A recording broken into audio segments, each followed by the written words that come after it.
All right, so working on the unit circle, typically students can get the degrees and then the radians, a day or two later, they start to make sense. And then creating ordered pairs, the x's and y's, remember up here, I'm saying x and y, cosine goes first, sine goes second. So the idea would be, a lot of times I teach it, remember if we start from the x-axis, going up that way is 30 degrees, and if I go down, that's 30 degrees away from the x-axis, even though I call it 330. Over here, if I go up 30 degrees, we call it 150. If I go down 30 degrees, we call it 210. Well, the idea is these are all 30-degree angles, so notice that they're ordered pairs, all go root 3 over 2 1/2. And then it's just a matter of knowing, first quadrant here is positive over positive, or positive, and quadrant 2, your x is negative and y is positive. They're both negative in quadrant 3, and positive negative in quadrant 4 for x, y. So once you know root 3 over 2 1/2, you can just go around and make sure your x and y have the right positive or negative.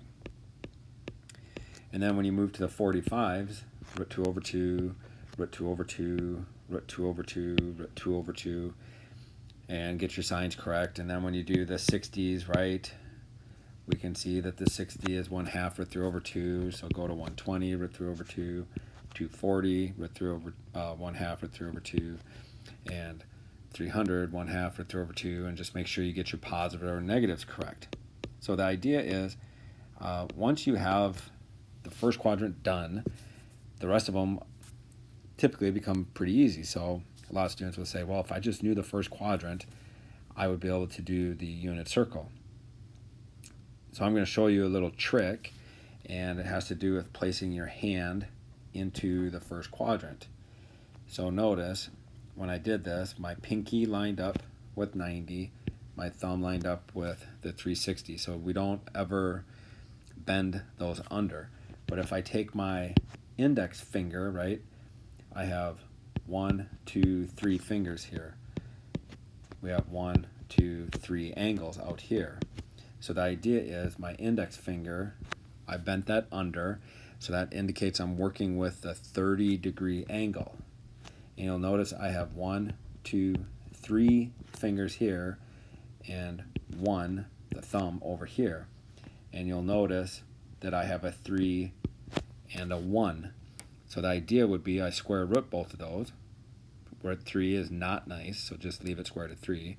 Square root of 1 is nice, so we label it 1, and then they both have a 2 under. And what that would allow me to do then is all of my 30s are root 3 over 2 1/2. So if I do it again for the 45, I line up my pinky with the 90, the thumb with the x-axis, or the 360 there, and I'm tucking my ring finger under, my middle finger under at 45 degrees. Because I indicated 45, I have 1, 2 fingers to the left, 1, 2 fingers to the right, and so the square root of 2 is not nice, so I leave both of the numerators square root of 2, and the denominators are both 2. And now I know all of my 45s are root 2 over 2, and then I just put my positive or negatives. And then the last one, again, I line up my pinky with the 90, or the y-axis, my thumb with the x-axis, and then my ring finger this time is indicating 60-degree angle. So I have 1 finger there, I have 1, 2, 3 over here, so that's why it's 1 to the left, 3 to the right, square root of 1 is 1, square root of 3 is not nice, and both of them have a 2 for the denominator. So I know all of my 60s have that same 1/2 root 3 over 2 order pair, and then we'd be done.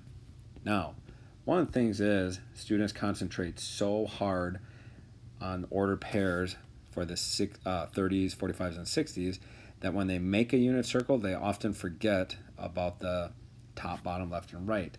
So remember, when I go from the center and I go to the right 1, that means my x is 1, but I haven't gone up or down. If I go up 1, my y value is 1 because I went up 1, but I did not go left or right. So 0, 1. Then I go left 1, negative 1, 0, and I go down 1, 0, negative 1. So those would be the ordered pairs around the top, the bottom, left, and right. And then you would have all of your x's and y's or ordered pairs labeled for the unit circle.